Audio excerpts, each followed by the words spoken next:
Okay, the recording in progress lady has spoken. So good afternoon. We are here to review the new Test Us Bank Kids build. That's going to be led today by Dylan Lowe, who is one of the main engines of the Eureka team.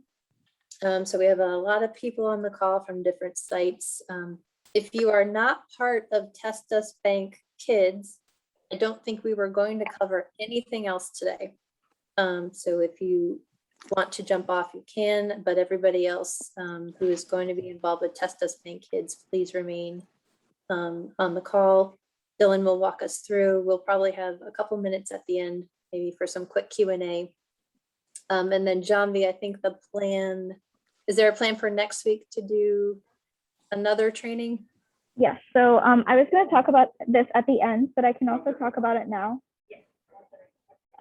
So the plan for next week is that, one second, okay? So the plan for next week is that we're gonna go into breakout rooms. So one breakout room per site that is enrolling kids, and we'll have one UMass coordinator in each of the breakout rooms with the sites, and they are going to be, we're gonna ask one representative from each site to kind of do a test patient. And then we're gonna guide them through, ask them questions, and Dylan's gonna kind of act as a host and go in between the rooms if there's any questions or just to check in, things like that. Great, so everybody on the call has already been on stage, most likely in some way, shape, or form. So we'll get those links to Test Us Bank Kids stage, I think after today's call, and we can go on and practice in preparation for next week. So I will hand it over to Dylan. Great, thanks for that. And Janvi, I just wanted to clarify, so that group call with the breakout rooms on Wednesday next week, is that going to effectively act as the proficiency call? And then, so after that is when enrollment will start to begin on the production site? Yeah, I think that's the idea. Okay, great. All right, well, welcome everyone. So I think pretty much everybody on this call has dealt with Eureka in some way or another. So nobody should be, I don't think, coming from scratch, but that should make us be able to go a little bit quicker. I'm gonna go ahead and share my screen and we will jump in. Everybody can see my screen right now, the Google page. Okay. All right, so to begin, we are going to log into the admin panel for Test Us Bank Kids. So our URL is slightly changed for this study. So instead of being Test Us Bank Kids, which is getting a little bit long, it's going to be tubkids.hehtech.io/admin. So everybody should remember that this hehtech.io means that we're dealing with stage, whereas the eurekaplatform.org means production, and that's where you'll actually be enrolling live participants. But as long as we have this hehtech.io, that means we're on stage. We can do whatever we want, you know, test around, try and break things, see how things function. So everybody should be pretty familiar with this. You'll notice slightly different logo up here with the bank and the kid symbol, but everything else should be pretty much the same. So we go to participants. We have our participant ID, name, email address. For anybody who has not been or has not enrolled patients in Test Us Kids, this might be a little bit new where we have these fake email addresses here. That's because the Eureka platform, and we'll go into this a little bit more in detail later, but the Eureka platform creates fake email addresses just for the purpose of an account creation.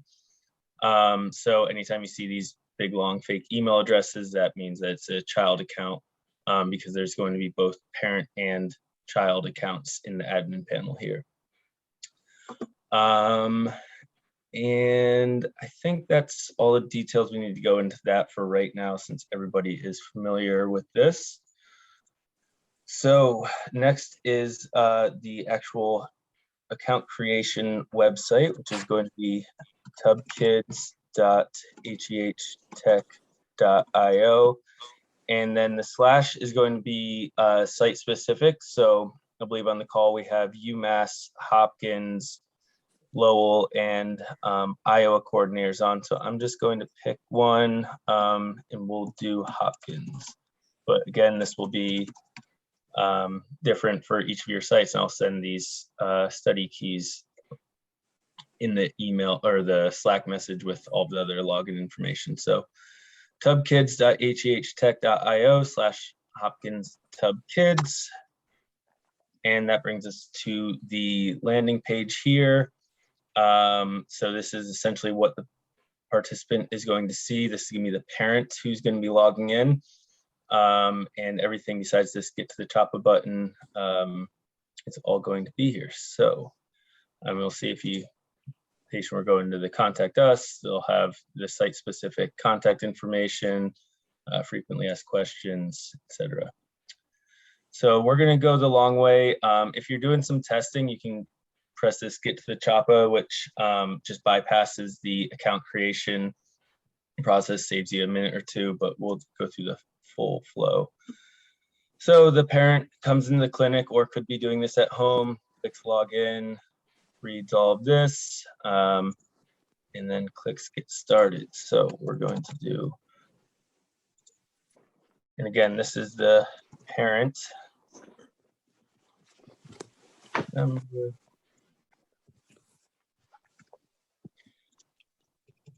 Has to be 18 years or older.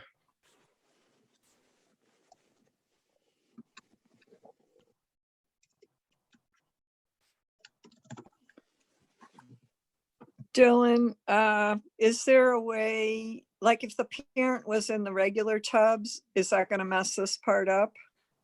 So that's a great question. If a parent has already signed up for either Test Us Bank or Test Us, then they would actually log in with their existing Eureka credentials. So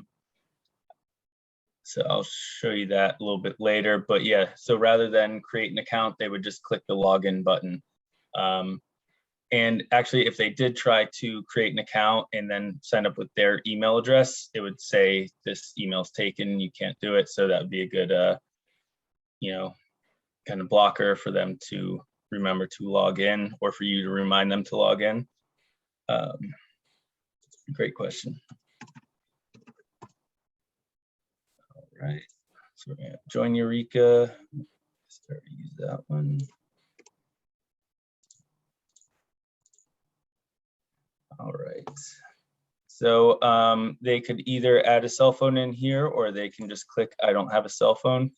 Remember, just like for all the other studies, if they do enter a cell phone number, there's going to be a text back with a confirmation code. So if they do not have that cell phone with them, or if they're entering like a home phone number, they should just click, I don't have a cell phone, because they'll get stuck at that step for the verification code.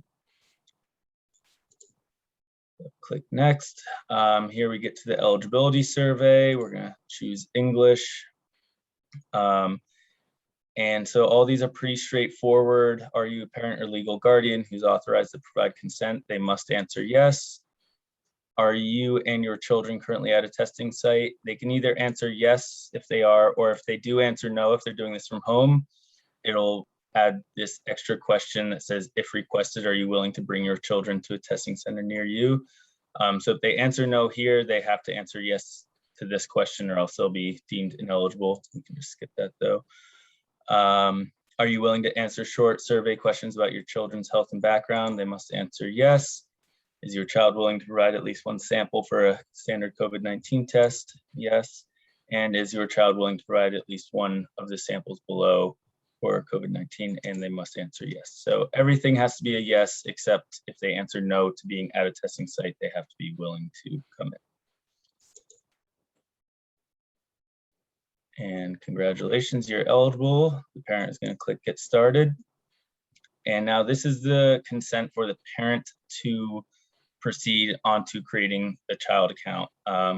So if they were to click not now, it would say, thanks for checking this out, but you can't proceed yet. So they could either log out or go back to the consent.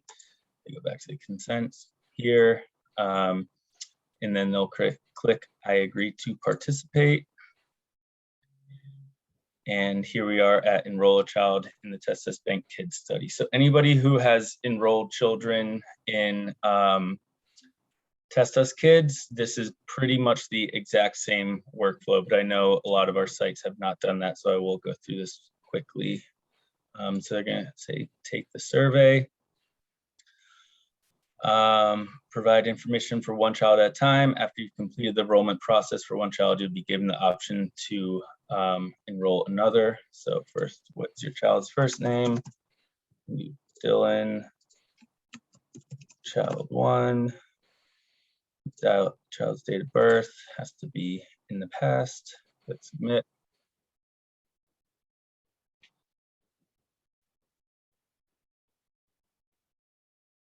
All right, and then they'll continue DocuSign. So this is the DocuSign for the parent to consent on behalf of the child. So just like before, they have to check that box, read through the consent, and you'll notice right underneath the checkbox is the parent's name, and then in red here is the child's name that we're consenting for and today's date. Click finish. Thank you for taking this step. Child successfully enrolled. You have successfully enrolled your child in the COVID-19 Testus Bank Kids study. Do you wish to enroll another child? So this is important if a parent is, let's say, at the site and they're only with one child, but they might think they want to bring in another child at another time. They should go ahead and enroll all the children at once because they can't really come back and do it again later. So we're just going to say yes, and we'll just go through this process one more time.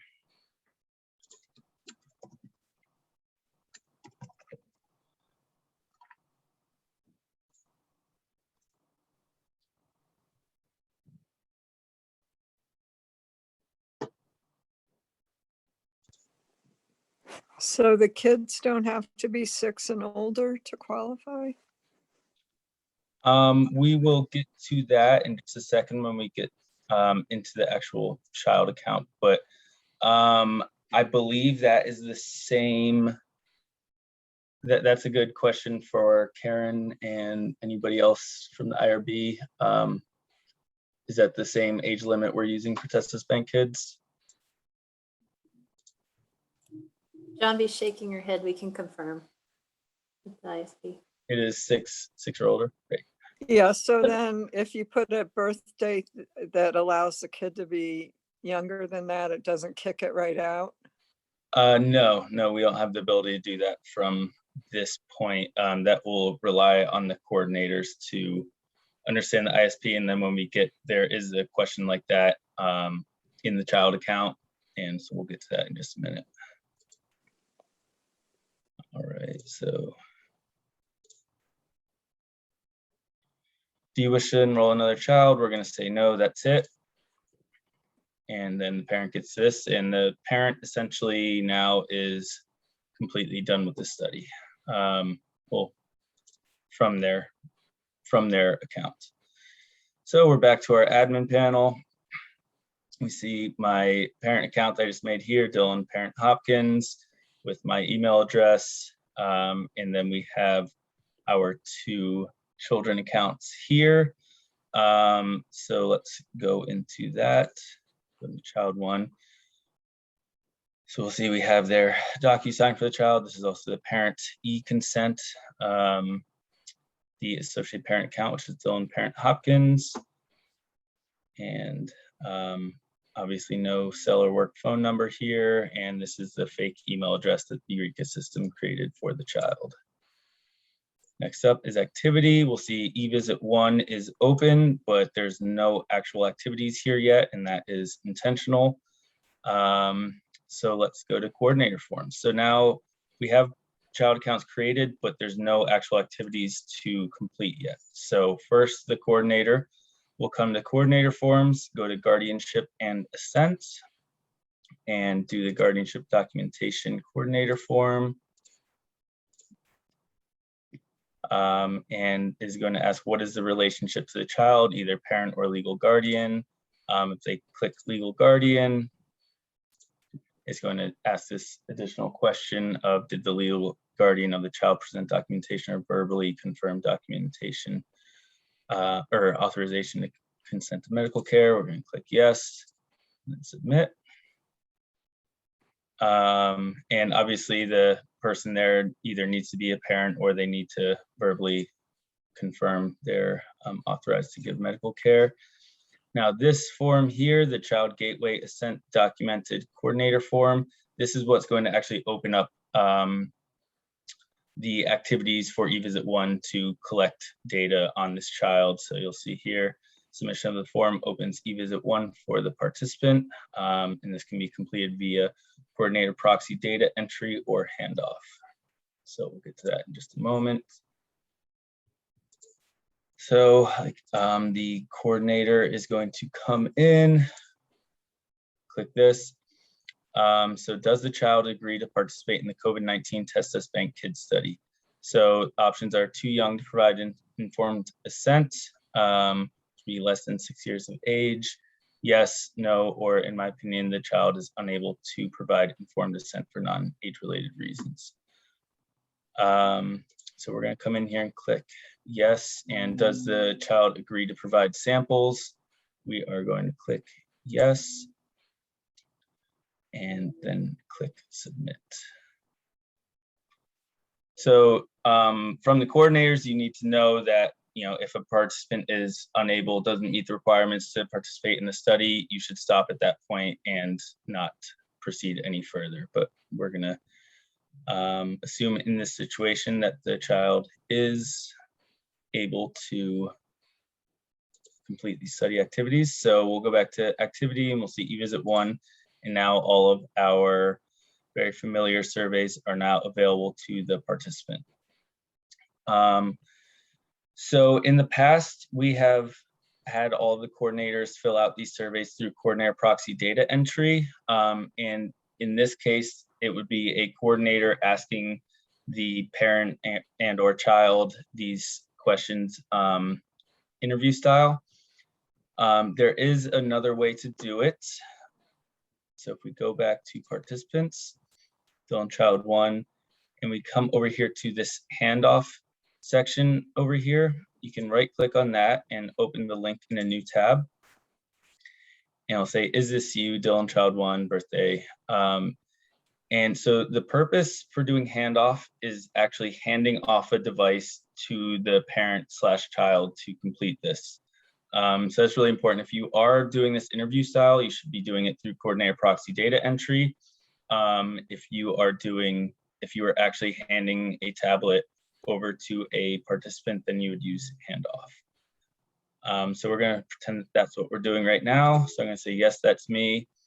You will need to know that it's always going to ask this, add your cell phone number. So I would just recommend when you're doing this handoff, just click this, I don't have a cell phone, then click next and then hand them the device.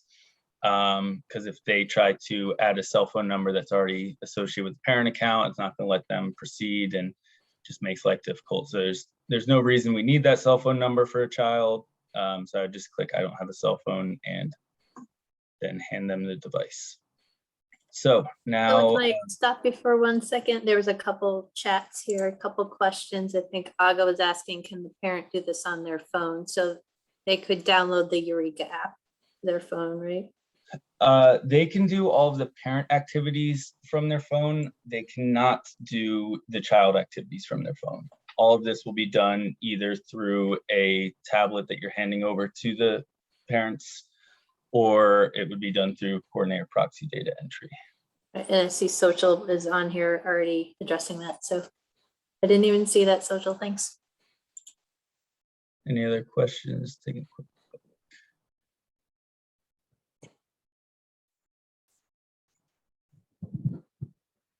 Okay.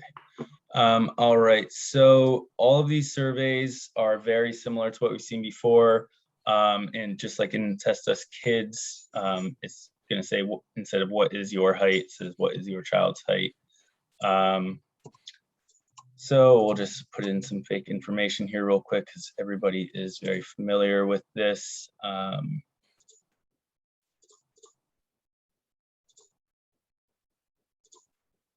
Is your child currently enrolled in school? We're going to say yes. What grade level of school is your child in? We'll say junior high. And how confident are you, the parent or guardian, filling out medical forms by yourself? We're going to say extremely. Submit.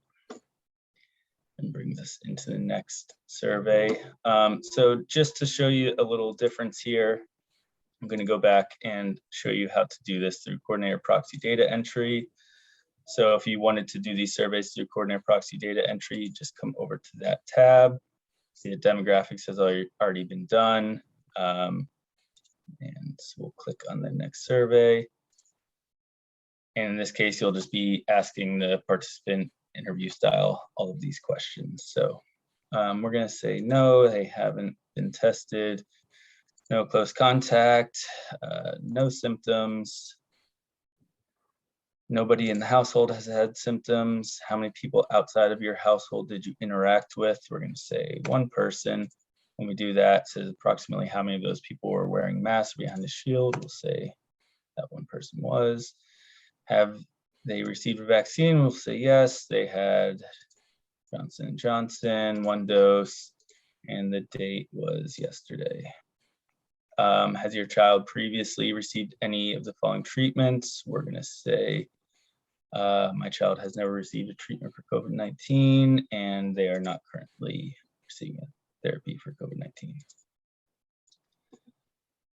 All right, and just to go back here, show you what happens if you go back to the child account. This is again in handoff, then that survey is done. Now they have medical conditions. We'll just finish the rest through here. One thing I'll just point out real quick is if you go to activity, we see all of the surveys here: demographics, COVID-19 experience, medical condition, tobacco, alcohol. And then these last two, medications and address collection, these are not what Eureka defines as a survey. They're what we call standard activities. And what that means is that they can't be done through coordinator proxy data entry. So if you come back here, you'll see it just ends at alcohol use, and we don't have that medications and address collection. So just like in Test Us Kids, those activities need to be done through handoff. So even if you are asking all these questions interview style, you'll have to go back to handoff to complete those two activities. So just keep that in mind, but we'll do the rest of this through handoff. So medical conditions, this survey is a little bit different than Test Us Bank. So questions that we're asking are a little bit more relevant to a pediatric participant rather than an adult. So history of premature birth, we're gonna say no. No. Congenital heart disease, no. Fibrosis, no. I'm gonna say no to all of these.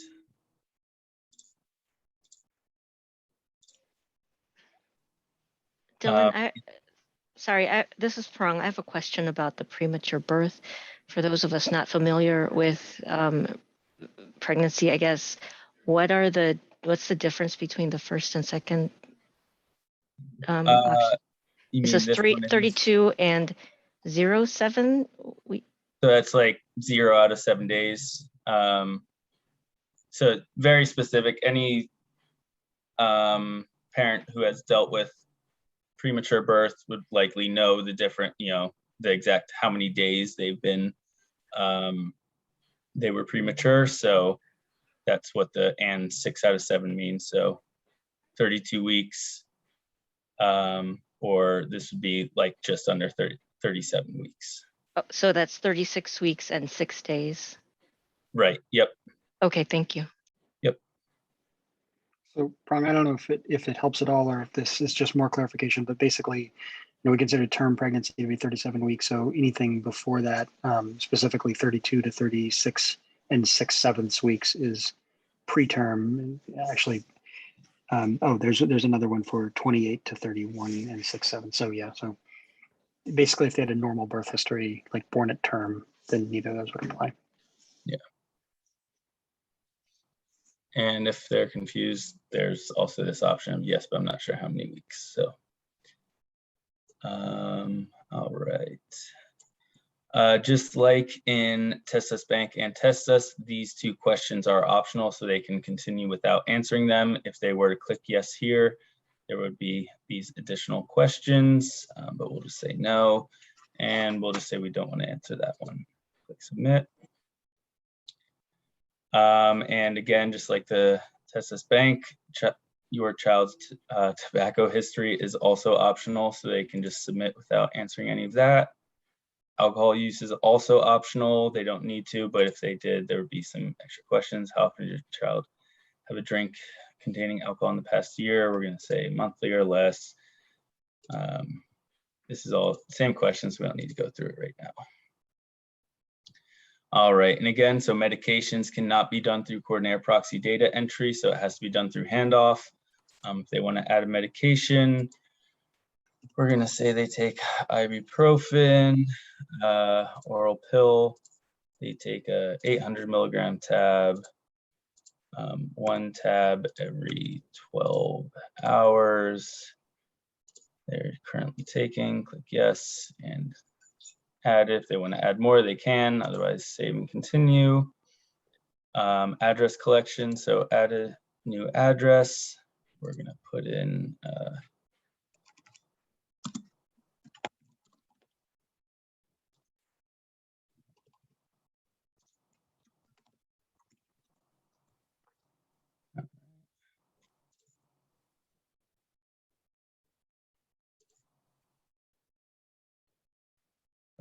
country, United States. And we couldn't verify this address. Would you like to continue anyway? We'll continue.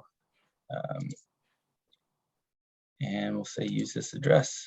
It's really important that they click this button next to it. I think U of Iowa has had a little bit of problems with that, of them trying to click continue without clicking the address that they entered.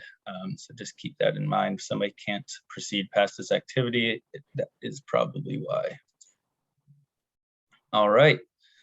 So now this pediatric participant, if we go to their activity tab, we will see that eVisit 1 is completed. So for this pediatric participant, everything has been done that they need to do. So if a parent is at the clinic with their children, they would probably just want to do both of these at the same time. We won't go through that right now. We'll just stick with our one that we have already started. So after you confirm that all of the activity for this participant has been done, go back to coordinator forms. Let's see, all of our guardianship and assent is already done, and now we can proceed with sample collection. So I don't think we need to go through all of these forms. Everybody on this call has done this for Test Us Bank, is that right? Or is currently training. We can just take a look. So we do have new coordinator forms. So some of you may have not seen this yet if you haven't been actively enrolling, but we have the additional sample type, which is anterior nares. So who's the research staff? It is me. And was the sample collection successful? We're going to say yes. It was performed by the study staff. One thing you'll notice is there is an additional option here for the parent or guardian. Don't think that's really being done too often, but it is there just in case. At what date and time? We're going to say we're collecting this right now. It was swabbed both nostrils. Say it was put in VTM, and yes, there was a nosebleed, which would also be a adverse event, but can also put any kind of concerns you have there. The other new sample type is the arm-based capillary research sample collection. So we'll take a quick look at that one. Enter the name of the research staff. We're going to say it was me again. Was sample collection successful? Yes. It was collected by study staff. At what date and time was the arm-based sample collected? We're going to say just now. What was the location? We're going to say right arm and no concerns.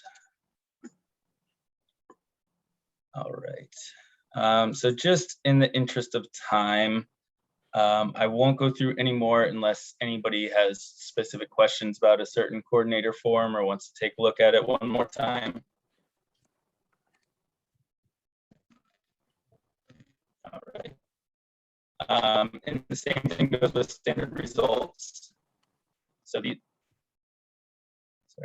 So in the actual clinic, you would fill out all of the relevant coordinator forms while the participant is there. And then later on, when you get the results back, you will do the standard result coordinator form, excuse me, and standard result contact attempt. Study compensation, just like before, saliva characterization. This is only for Johns Hopkins. And then if there were any protocol deviations, you would fill that out in real time.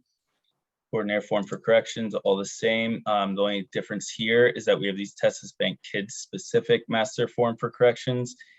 And we'll open that up real quick. So this is just for the coordinator forms that are specific to the kids tenant.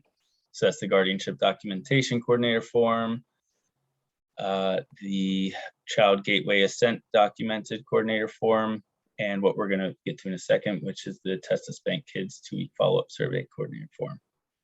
And that's it. All right. Any questions about this so far? All right, so the one major difference between TestUs Bank and TestUs Bank Kids is that in TestUs Bank, because the participant actually has their own account and can be filling out survey questions from their account, 2 weeks after their sample collection, we would send them a 2-week follow-up survey. But for TestUs Bank Kids, we don't actually have that ability because everything is being filled out either by coordinator proxy data entry or by handoff. So, and for handoff, you need to be there in the clinic. So that 2-week follow-up survey is a coordinator form for TestUs Bank Kids. So what is going to happen is 13 days after a parent signs up for TestUs Bank Kids, they are going to receive an email letting them know that a coordinator from the site is going to be calling them soon to ask them some follow-up questions. Excuse me. So when you, the coordinator, call them and get in touch with them, you're going to come into this coordinator form and ask these questions interview style and answer on behalf of the participant. So since enrollment, has the pediatric participant had any of the following symptoms? We're going to say they had nausea and short of breath. And did the pediatric participant test positive for COVID-19 after testing negative in the TestUs Bank Kids study? So that wording is a little, I wouldn't say confusing, but just make sure. So they're only asking if they tested positive after testing negative. So if they tested negative in the TestUs Bank Kids study, then the answer would automatically be, if they tested positive in the TestUs Bank Kids study, then this answer would automatically be no. So anyway, we'll click submit, and that would be the end of the study. I think that covers pretty much everything. Does anybody have any questions? Want to go over anything one more time? Dylan, how are we tracking compensation for kids? Same way that we are doing it for adults. So we can take a look at those forms. So compensation promise, this is when you're telling them how much they're going to get, how much compensation with participant promise for participation in the study, 50. And when was this? We're gonna say just now. Who communicated it? It was me. Submit. And for actually when you're sending the compensation to the participant, you'd come to the study compensation log coordinator form.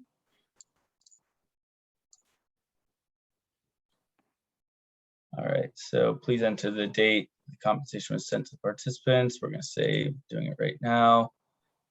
As a study coordinator sent the compensation completing this form, we're gonna say yes. It was a plastic gift card. It was Visa. Did the participant only receive only one $50 gift card? We're gonna say yes. Enter the serial number and submit.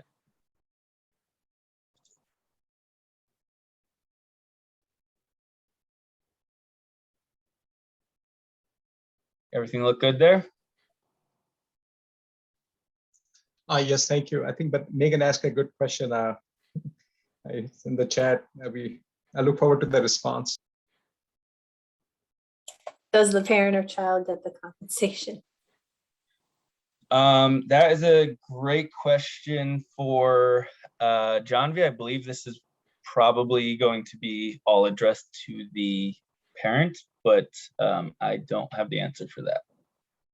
Yeah, Syed can talk about compensation Yeah. more, but we essentially, go ahead.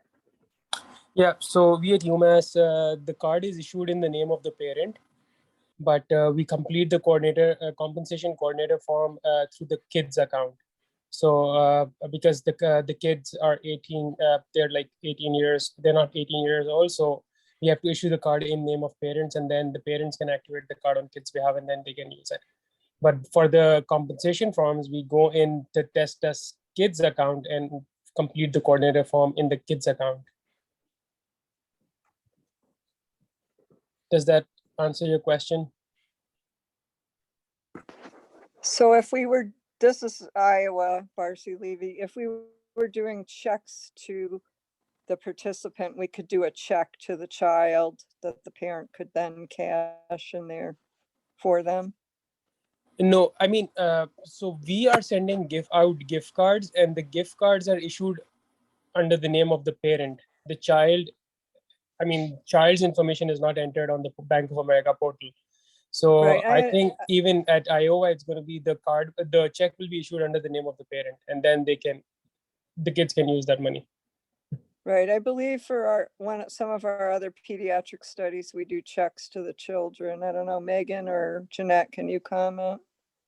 Yeah, we do whatever the parent asks us to do. Child or adult, doesn't matter. So I guess our question is, could we do a check to the child? Is that okay? I'm not sure about that.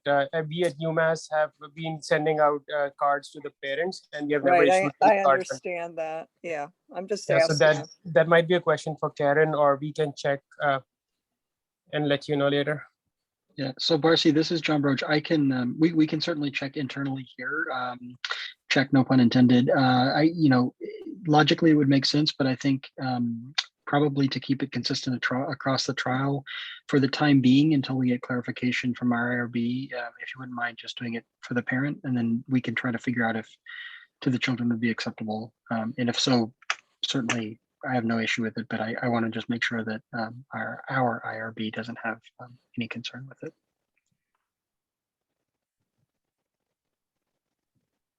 Thanks, John. And I just wanted to go through some of the remaining chat questions here. For UMass, I think for those who have worked on Test Us Kids, I think it was Aga was asking if there's a rough estimate for how long it takes a parent to complete the child survey. So is there a rough estimate from a UMass coordinator on what that time frame usually is? I'd say 25 minutes at most or so. Sorry, just to create the child account, I think that's much shorter, only 3-4 minutes. No, I think the whole like all the The whole thing. Yeah. Yeah. Same as Test Us Bank, which is about 25 minutes. Okay. And then Pam McGinnis was asking where was the location where the sample gets chosen. So that would be sample collection, I believe. Yes, so also in the eligibility question for Testis Bank, they have the option to actually select which samples they're willing to give, which they're not tied down to, but there is that option. In the eligibility for Testis Bank kids, it just asks, are the children willing to provide at least one sample for the biobank, and does not have them specify which, because it is just the parent agreeing on behalf of the child, and maybe one child is willing to give one sample, another child is willing to give a different. So Do you collect that information verbally? say again? So how do you collect that information? Like, how does the sample collection personnel know which document to fill out if they don't know which type of sample they're willing to give? Well, you would do it on site, because even if they checked every single sample, they can at any time revoke that and say, no, I only want to give saliva now, and that's fine. So you would only be filling out the sample collection coordinator form for the samples that they're willing to give you right then. So you have to ask them, which type of sample are you willing to give? yeah, I would leave that up to UMass, to one of the coordinators there, to say how that goes on the ground. Is that a conversation you have? Like, do you go one by one? I'll let Syed or Kelsey or somebody else. I can jump in. So we usually have the patient we usually ask the patient when we're consenting them what samples they're willing to give, and we write this down on a contact sheet. And then if they change their mind and decide not to give the sample, what we do is we fill out the coordinator form, and at the end, when it says, was there a problem with sample collection for that particular sample, we say yes and say that the patient now decided that they did not want to give the sample. Sorry, I meant, was it successful? And you say no. And can then I you say interrupt why. for a minute here? Can you guys hear me? Yeah. So I have a question. Patients, there have been instances where patients also change their mind after, because I think they're having a hard time understanding the actual samples that they can provide. And once they come to the nurse who's collecting the samples, they say that, oh, I'm okay with giving blood, or I'm okay with providing NP swab, but it's not documented in the electronic consent part in Eureka. So how do we fix that? Is there a way to fix it, or we can just say, well, no, it's already written in stone because you electronically consented to sputum only?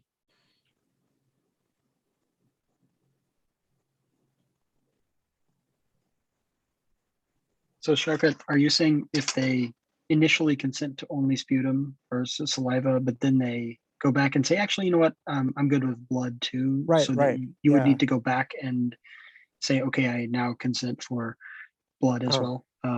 So yeah, because it happened quite a few times.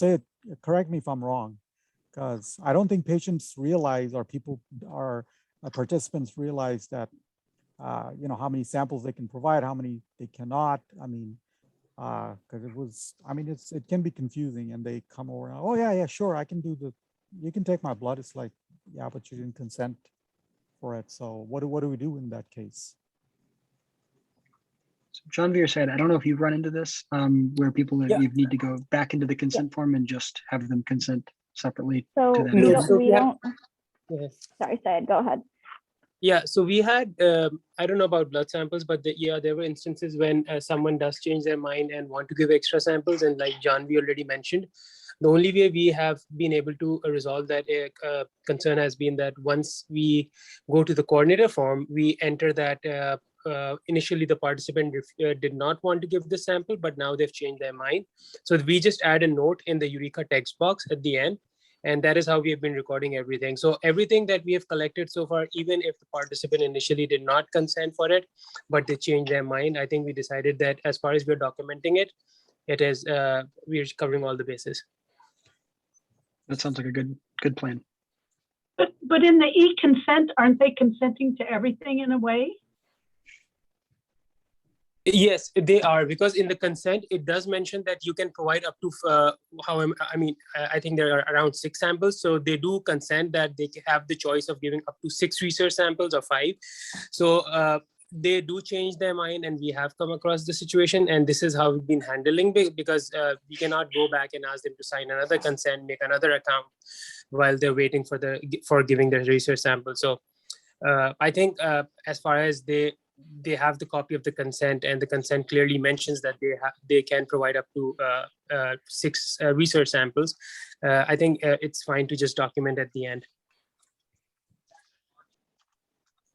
We've never done any follow-up documentation on consenting for certain samples So anywhere. Was that in Eureka, or where's that at? no, so I think this was brought up earlier as well, the same concern that if someone changes their mind when they're giving the research sample. And I think we did mention that if someone does change their mind, when we're doing the coordinator forms for that participant, we can just enter at the end. Like when you have the question, were there any concerns regarding the sample, you can just enter it over there in a text box, because when you click yes as for concerns, Eureka opens a text box, so you can easily just go in and write a few lines on this.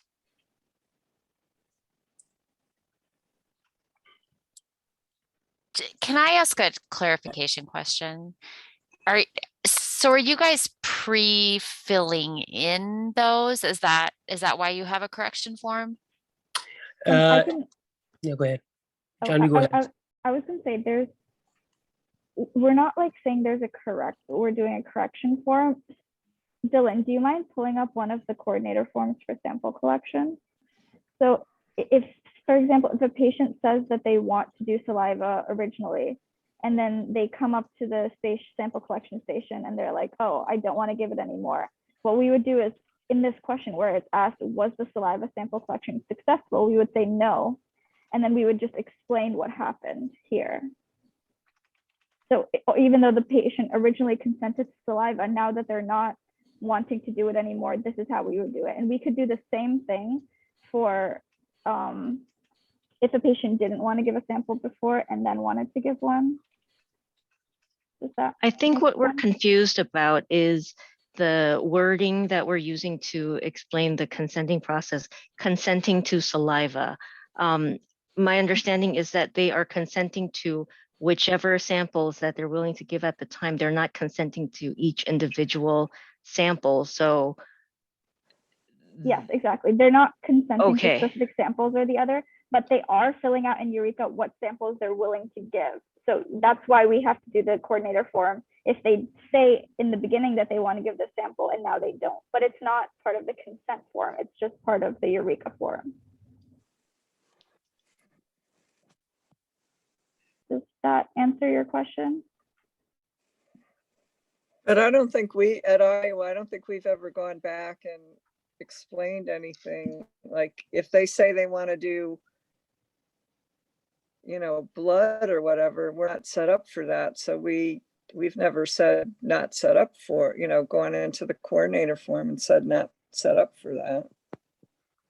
Marcy and Syed or Janvi, you can correct me, but I think the reason we're doing it here is because there would be a disconnect between the initial coordinator form where they sort of said what samples they were intending to provide and then what samples they actually provided. And, like there would be like coordinator form that said, I'm going to give saliva and blood and all this other stuff. And then they wouldn't have those samples. Or they would have a coordinator form that said, I'm going to give only saliva, but then they gave like 5 samples. So there would just be a mismatch. Yeah, we have people that, come in, they say originally they wanted to do maybe two things, and then they come in and they're like, oh, I'll do everything. And then we say, well, we're not set up for blood, but we don't go back and we just, I think, document what they did provide. I mean, Parang and Megan can speak to that better than I can because I'm the swabber typically. So just to clarify, when you said coordinator form where they mark which samples that they will provide, are you talking about a printed hard copy form, or are you talking about the eligibility questions where the participant It's fills out? eligibility. Oh, Okay. yeah, so it is the eligibility questions where they fill out what samples they are willing to provide. It's not a coordinator facing form, it's a patient facing form. But it's on Eureka, it's not a paper form. Right. And there's no easy way to get at that eligibility form, those answers from the coordinator's point of view once the subject has submitted it. Yes, so we typically go through the eligibility form with the patient, or while the patient's answering the questions, we kind of watch over their shoulders and see what they're filling out, or we ask them what they're filling out as they're doing it. So we try not to have the patient do any of the forms beforehand. We do them all in person with them. Yeah, and I will just also point out that again, for Testis Bank kids, we are not asking that in the eligibility question at all. So there is no part where the participant is indicating which samples they want to provide as they're consenting.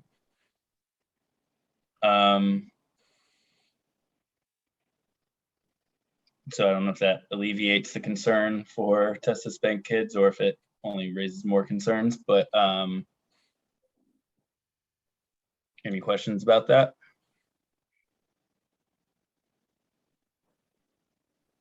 I think it I guess definitely maybe- simplifies. Oh, sorry, go ahead, John.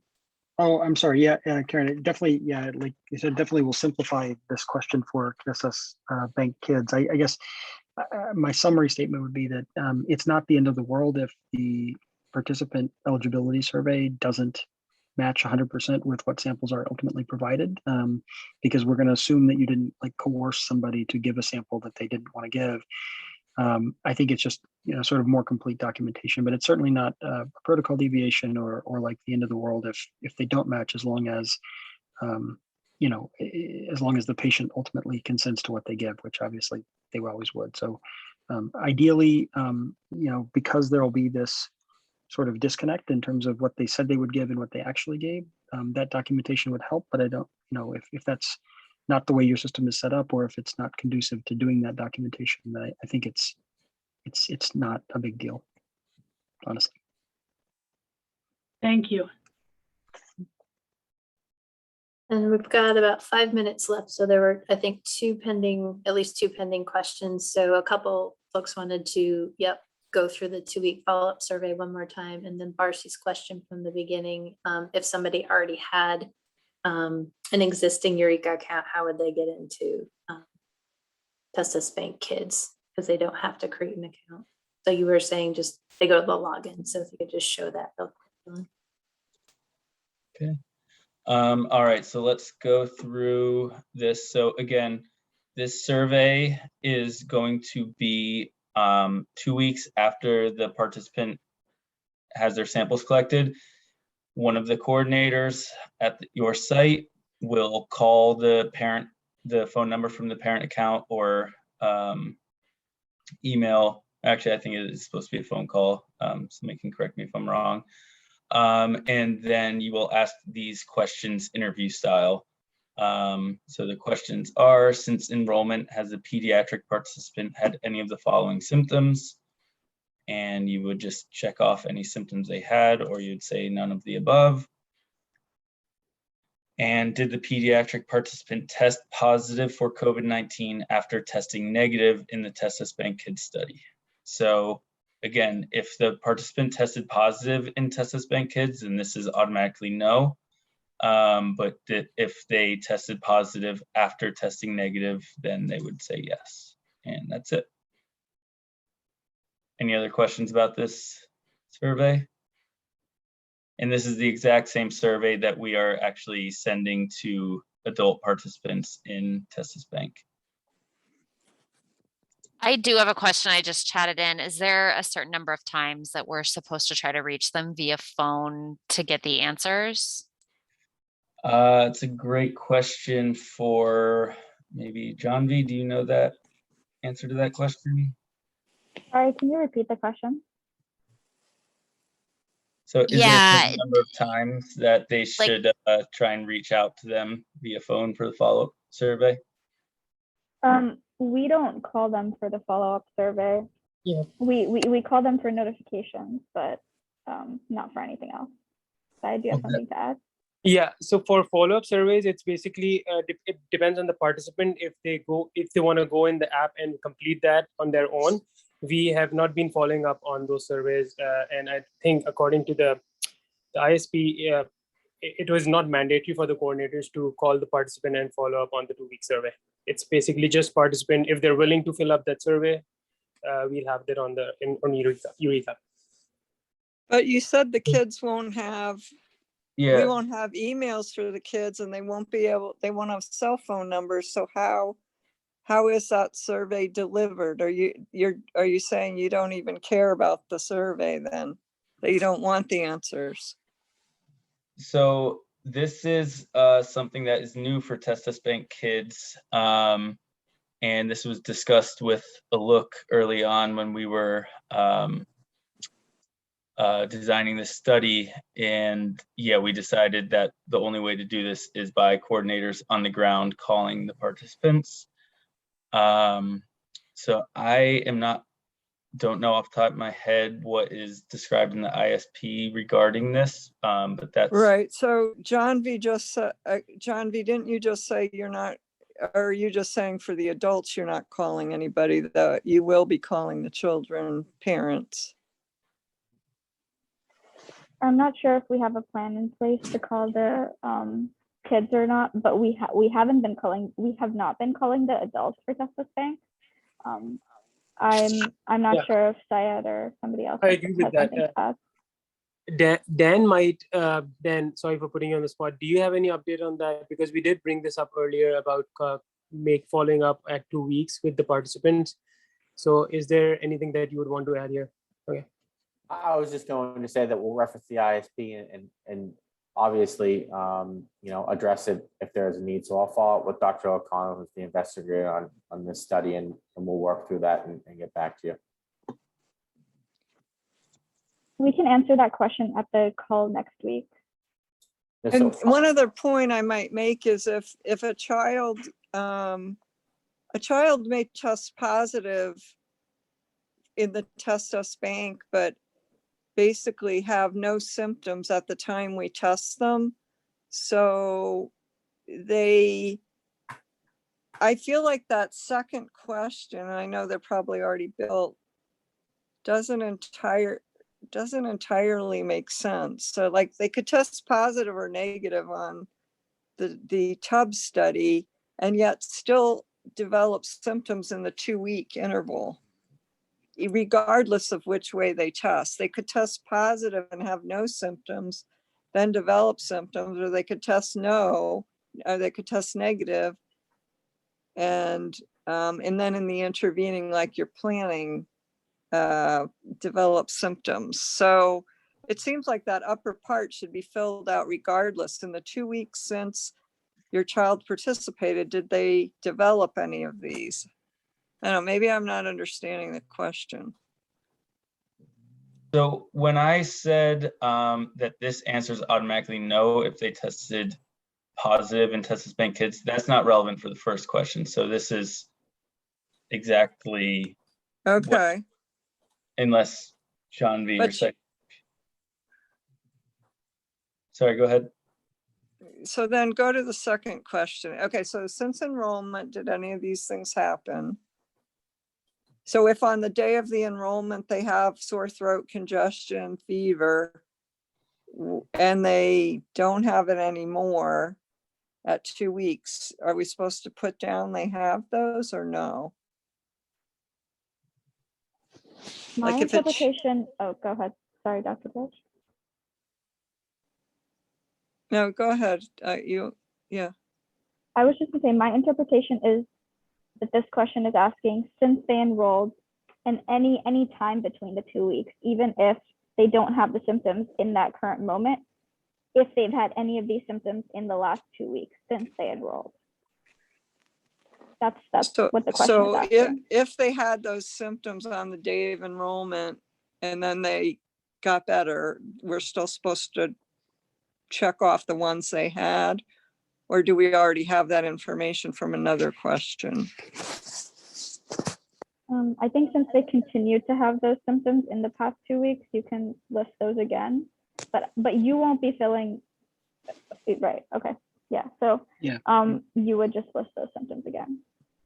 Yeah, so it's a good question, Marcy, because, for example, somebody could have a sore throat when they enrolled, and then they could go away one day after they enrolled, and then they would still answer yes to this question because, Okay, as the question is worded, but I take your point. It's sort of maybe not the best wording because it doesn't necessarily get to the question that science really wants to know, which is like, basically, were you asymptomatic and then develop symptoms afterwards, or did your symptoms go away? well, I guess what I'm wondering is are there baseline questions on the day of enrollment that match these? Because that would be, then you'd be able to tell, did something change? Yeah, there is the COVID-19 experience survey that asked, and I believe it asked in the past 48 hours, has the participant had any of these symptoms? It's the same. Okay. Yeah. And then if you could slide to the second question there.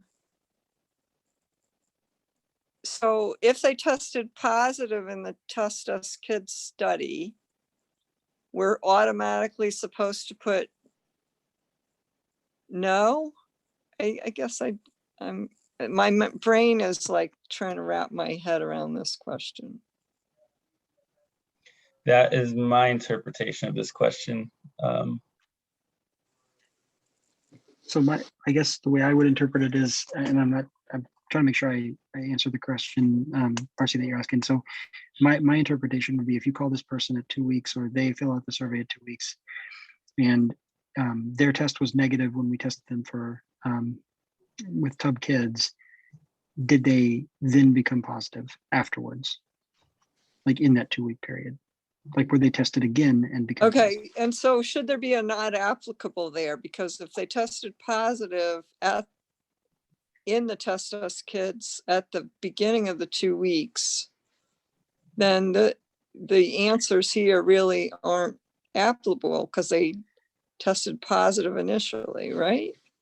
Yeah, I mean, I would say that it's the wording is confusing, but it's not like grammatically wrong, I don't think, because the question is like, did the patient test positive after testing negative? Well, if they didn't test negative, then the answer is no, because the first part of the question is no. Does that make sense? But I take your point. Like it takes a lot of sort of mental gymnastics and grammar to get there. So maybe not the way I would have written it, but yeah, I do think it's right to say, if they tested positive, then the answer to this is no, because this does not apply to them because they did not test positive. I mean, they didn't. Geez, Christ, it is confusing. They did not test negative. They did not test negative. The answer is no. Okay, thanks. Everybody, yes. I'd like to wrap up a little or over a little bit, and we will have another training next week. So there's going to be an opportunity to ask more questions. And between now and then, I think Dylan will be circulating links to this platform on Stage where you can go in, click through everything, break it, try to break it, not really break it, but practice, and you'll probably come with your questions for next week. So I think we can probably wrap up for today. If you have any questions, any other questions, please send them to us or the Eureka team via Slack or email, and we'll address them. Dylan, was there anything else you wanted to say? Nope, that's about it. I forget who was recording this, but if you could send me that recording as soon as you have it, and then I'll include that in the Slack message that I will send to all of our sites. Yes, I can send you the recording. And before we hop off, I quickly just wanted to say that I've been sending DocuSigns for the weekly training. So the one that we had last week about the deviations, and then the week before that about the Test Us bank modification, and then the Test Us modification. It would be great if you could encourage everyone at your site to sign it as soon as they get it, because it does lead to some delays if people aren't signing it on time. So yeah, I just wanted to bring that up. Thank you. Thanks, Johnny. Thank you, everybody. Have a good rest of your day, and we'll review this again next week. Thank you. Take care. Bye. Thanks, everybody.